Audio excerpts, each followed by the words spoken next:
तदाज्ञया प्राप्यते फलम् कर्म किम् परम् कर्म तज्जडम् कृतिमहोदधौ पतनकारणम् फलमशाश्वतम् गतिनिरोधकम् ईश्वरार्पितम् नेच्छया कृतम्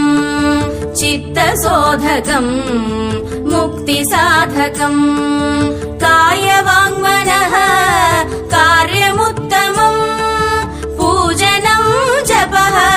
चिन्तनम् क्रमात् जगत ईषदी